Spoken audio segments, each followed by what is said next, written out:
Selamat malam Bapak Ibu yang dikasihi Tuhan Yesus Kristus. Kita akan memulai persekutuan doa pada malam hari ini.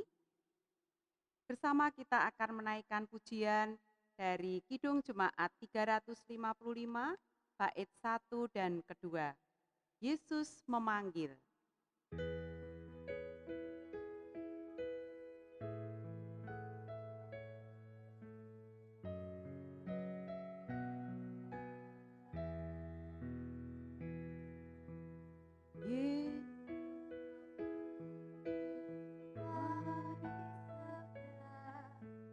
Ikutlah jalan selamat bakal, jangan sesat, dengar sabdanya. Hai marilah segera, sungguh nanti kita kan senang, bebas dosa hati pun tentram, bersama Yesus dalam terang, di rumah yang kekal.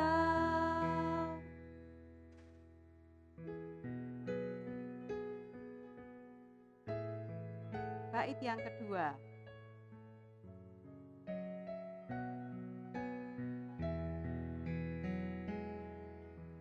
Hai marilah kecil dan besar, biar hatimu girang benar.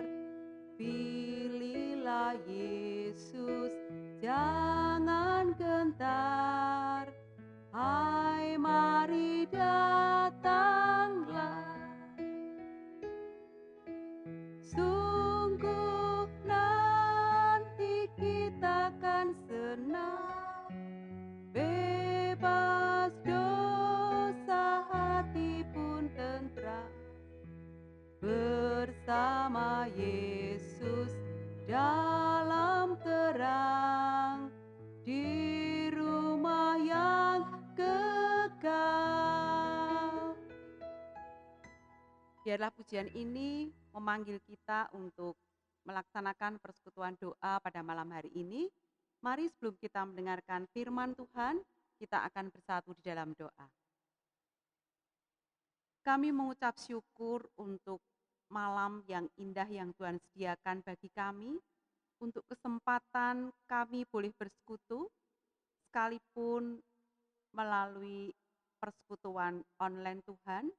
Kami percaya Engkau hadir di setiap pribadi kami, Roh Kudus-Mu menguasai pribadi kami, menolong kami untuk bersekutu pada malam hari ini, memimpin kami, dan Roh Tuhan sendiri yang memampukan kami untuk menaikkan pujian, menyatukan hati di dalam doa, dan sebentar kami akan mendengarkan pewartaan sabda-Mu.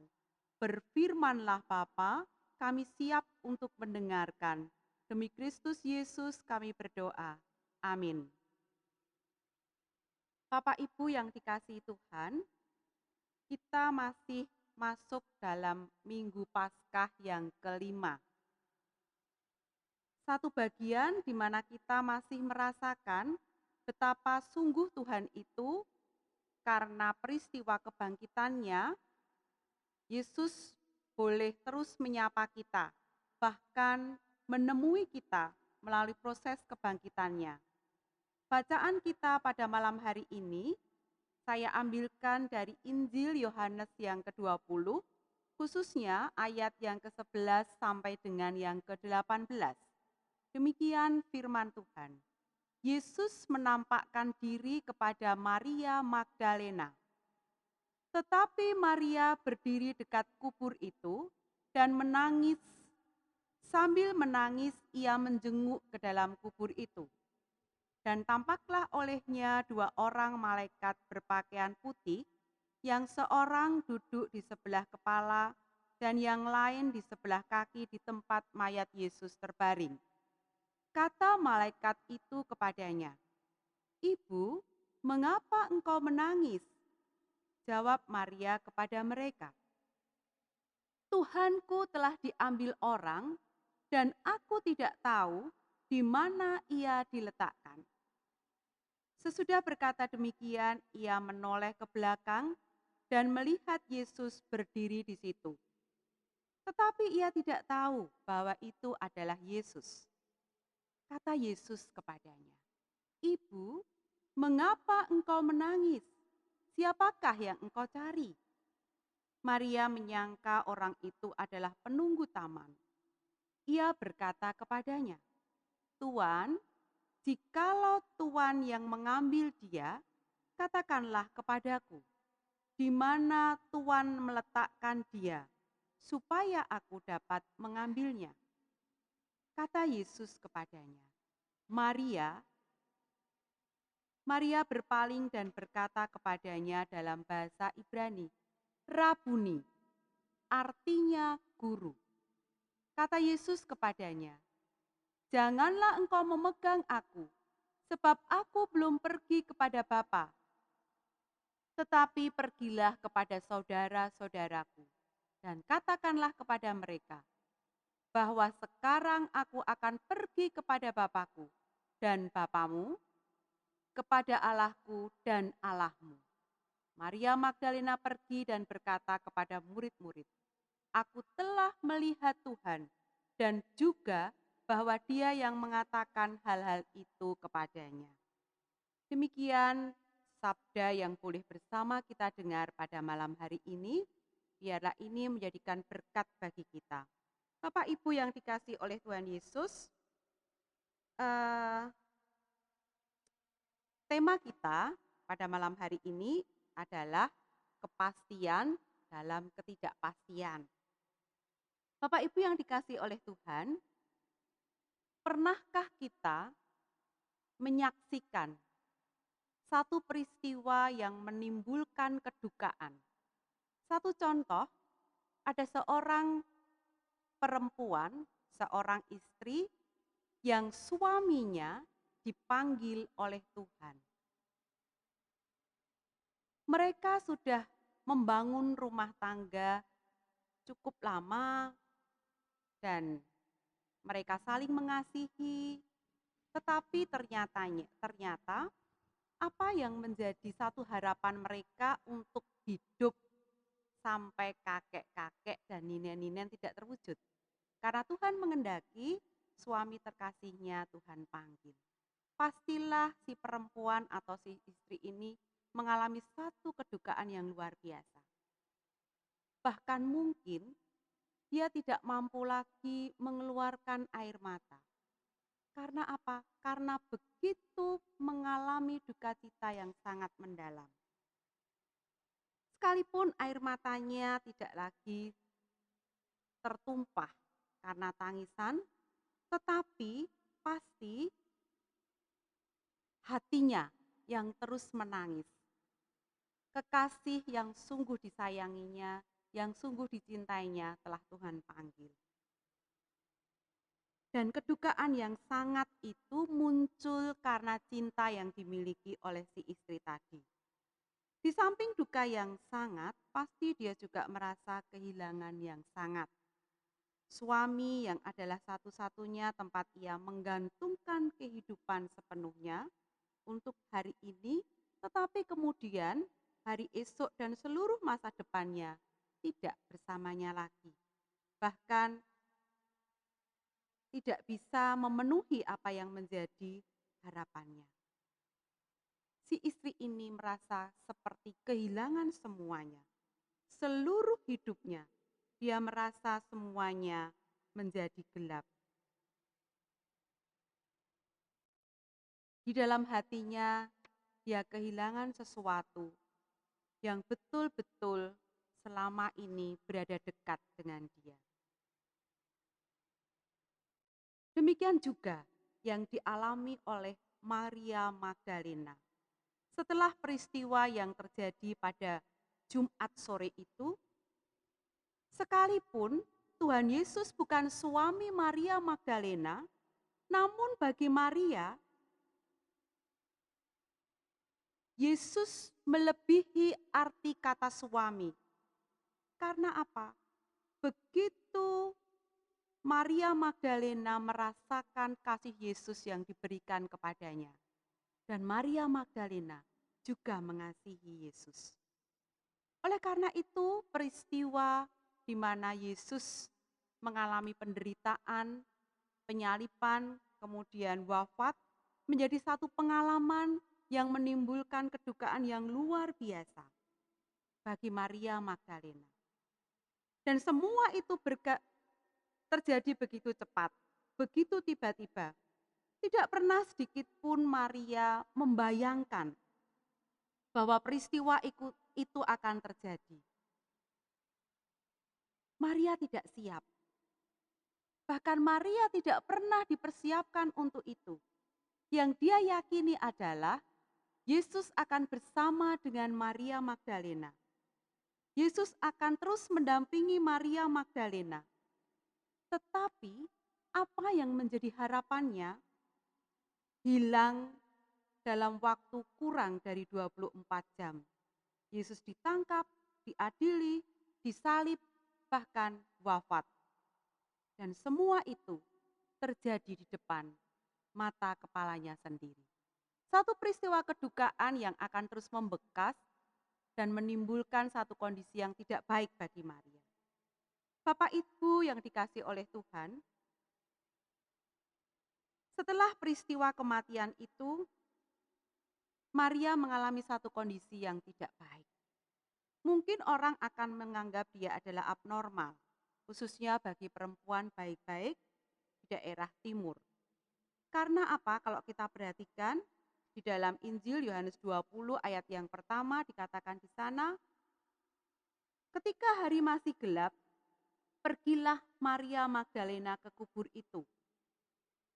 Sebetulnya tidak pantas bagi seorang perempuan yang kemudian berlari-lari di pagi hari menuju ke kuburan dan menangis di sana. Namun itulah yang dilakukan oleh Maria Magdalena karena kasihnya kepada Yesus. Dan dia mengalami syok yang luar biasa. Ada duka cita yang dia alami. Dan itu memang tidak mudah. Ketika ikatan kasih itu terputus, ketika apa yang menjadi harapannya musnah, pastilah akan mengalami satu kondisi yang tidak baik. Mungkin bagi kita yang tidak mengalami sulit untuk membayangkan. Tetapi mari kita membayangkan, kita belajar, kita menjadi Maria yang mengalami kondisi seperti itu. Namun luar biasa, yang mungkin kita tidak akan pernah bisa bayangkan adalah ketika saat Maria berada di kubur itu dan menangis dan mencoba mencari Yesus yang hilang, tiba-tiba tampaklah Yesus di dekat Maria. Kita bisa membayangkan bagaimana kondisi seorang istri yang kemudian tiba-tiba suaminya bangkit dari kematiannya. Pastilah ia syok, kaget, atau mungkin benarkah ini? Tetapi pada saat itu bagi Maria tidak demikian. Dia masih belum tahu bahwa yang ada di dekatnya adalah Yesus. Dia masih bertanya, apakah Tuhan mengambil mayat Yesus dan mencoba untuk mencari Yesus? Maria belum yakin bahwa itu adalah Yesus. Dan baru setelah itu, ketika Yesus menyatakan dirinya pada ayat yang ke-15, Ibu, mengapa engkau menangis? Siapakah yang engkau cari? Satu pertanyaan yang diungkapkan, Yesus ingin menyatakan bahwa ini aku Maria, aku sudah bangkit. Kemudian, penyataan itu diwujudkan lagi dengan sebutan Maria. Seperti ketika masih Yesus hidup bersama dengan Maria, selalu memanggil Maria. Dan sebutan itu membuat Maria tersadar bahwa ini adalah Yesus. Kemudian Maria menyebut Yesus Rabuni. Dan peristiwa ini mendorong Maria untuk ingin berlari memeluk kaki Yesus. Ingin mengungkapkan sukacitanya, ingin mengungkapkan kegembiraannya, ingin mengungkapkan pengakuannya bahwa benar Yesus bangkit. Tetapi apa yang dikatakan oleh Yesus? Yesus mengatakan, "Jangan engkau memegang aku, sebab aku belum pergi kepada Bapa. Tetapi pergilah kepada saudara-saudaraku dan katakanlah kepada mereka bahwa sekarang aku akan pergi kepada Bapakku dan Bapamu, kepada Allahku dan kepada Allahmu." Satu penyataan yang Yesus katakan. Ini yang Yesus nyatakan. Supaya apa? Maria tidak memeluk dia. Maria tidak memegang dia. Karena apa yang akan dilakukan oleh Maria hanya akan menghambat perjalanan Yesus menuju kepada Allah Bapa. Inilah yang Yesus tidak kehendaki, yaitu apabila peristiwa Paskah hanya sekedar untuk meluapkan emosi. Apabila Paskah hanya membuat kita ingin memeluk Yesus, lalu akibatnya Yesus tidak bisa kemana-mana. Dan kita pun tidak bisa kemana-mana, karena hanya bersama di Yesus di kubur itu. Yang Yesus kehendaki adalah bahwa setelah Paskah ini ada misi yang harus kita kerjakan. Yesus harus pergi kepada Bapa, kembali kepada Bapa di surga. Namun pekerjaannya harus berjalan terus, yaitu melalui setiap kita.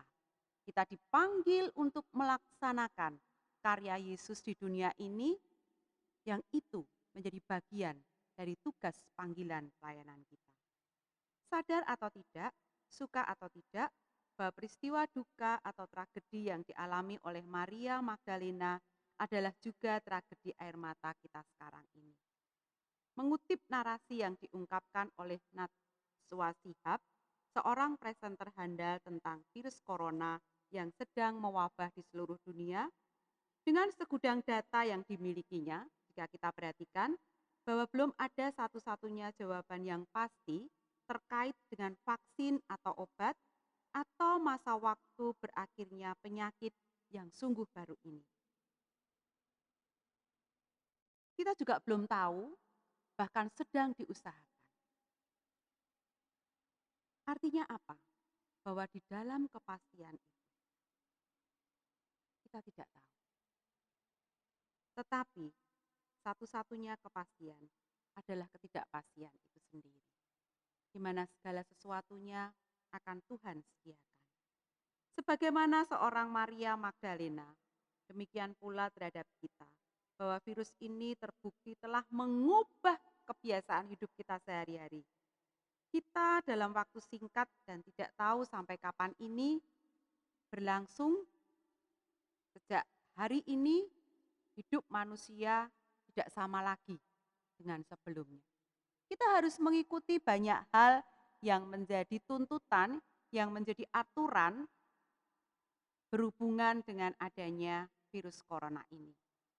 Hidup manusia seolah-olah diombang-ambingkan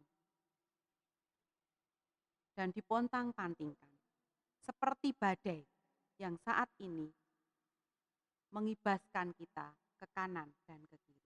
Bapak Ibu yang dikasihi Tuhan, di tengah-tengah ketidakpastian hidup ini sudah tentu kita berpengharapan agar segala sesuatunya kembali normal dan kita dapat beraktivitas seperti sedia kala.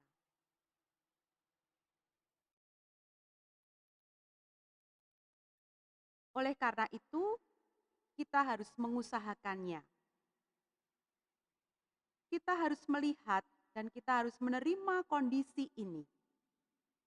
Kita harus bisa melihat bahwa peristiwa Paskah yang sedang terjadi merupakan peristiwa kemenangan yang boleh menolong kita.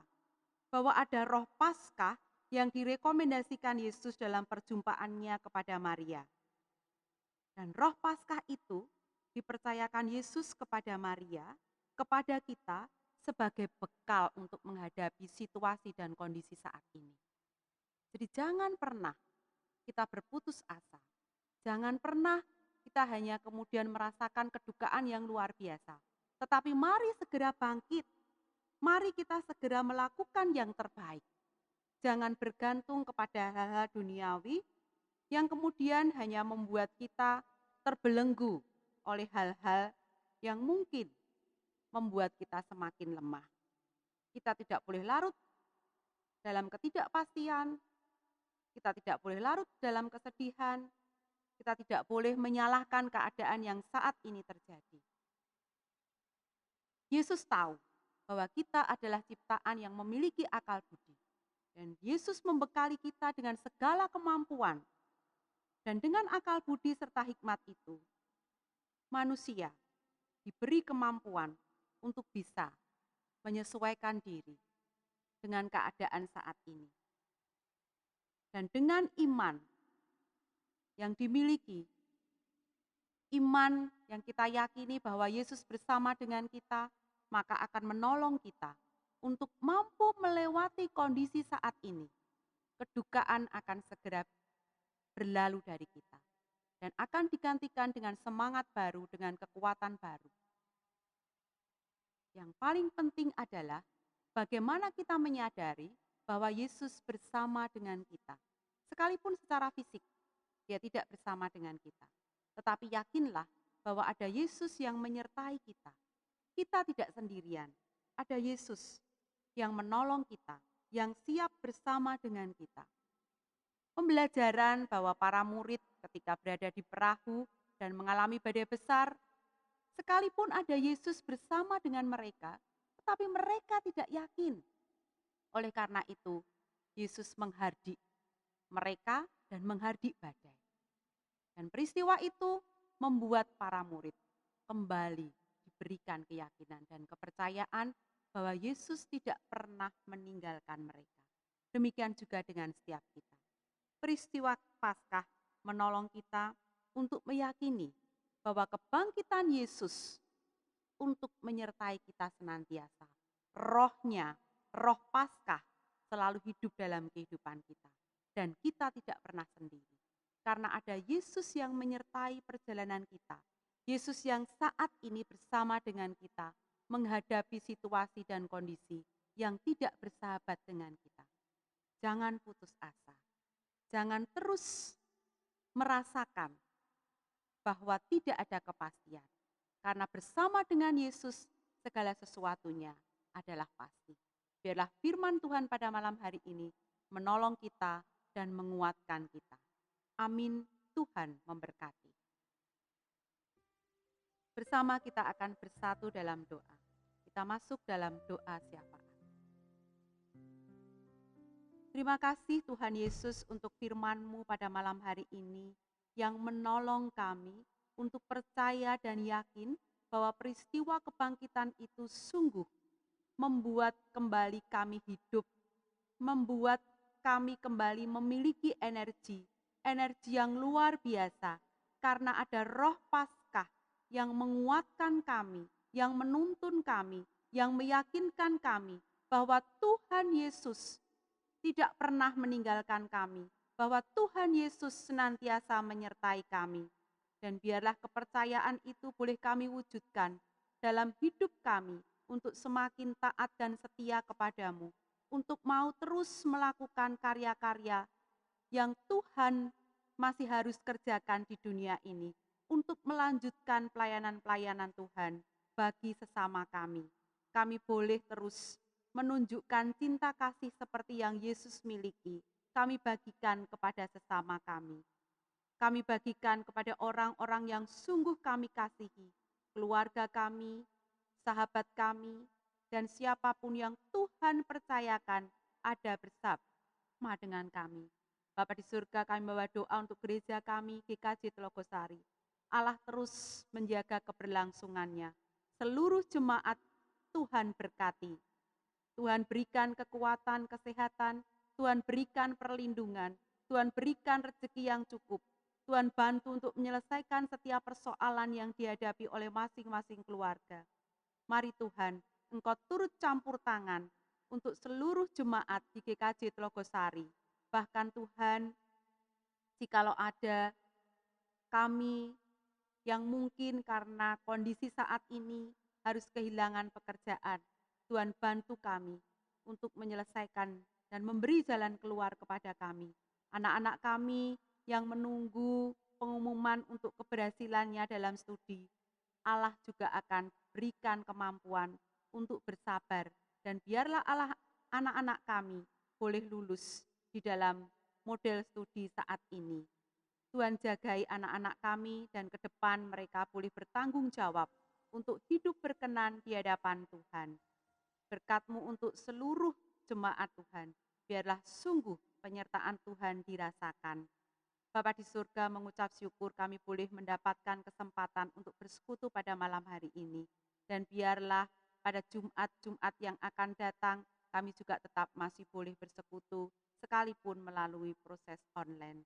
Tuhan ikut campur tangan, Tuhan menyertai kami dari awal hingga akhir. Jikalau di dalam kami mengikuti persekutuan ini terselip dosa, kiranya Tuhan Yesus mengampuninya. Berkat-Mu untuk kehidupan kami selanjutnya, berkat-Mu untuk masing-masing keluarga kami, dan biarlah sungguh Tuhan, hidup kami berkenan di hadapan-Mu. Demi Kristus Yesus kami berdoa. Amin. Kita akan akhiri dengan pujian hidup ini adalah kesempatan.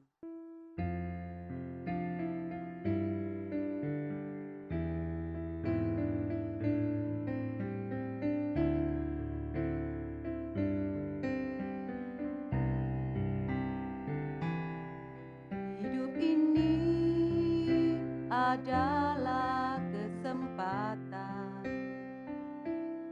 Hidup ini untuk melayani Tuhan.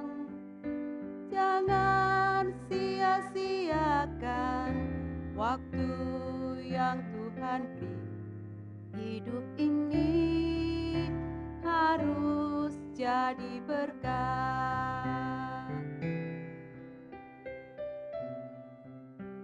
Adalah kesempatan. Hidup ini untuk melayani Tuhan. Jangan sia-siakan waktu yang Tuhan beri. Hidup ini harus jadi berkat. Oh Tuhan, pakailah hidupku selagi aku masih kuat. Bila saatnya nanti ku tak berdaya lagi, hidup ini sudah jadi berkat.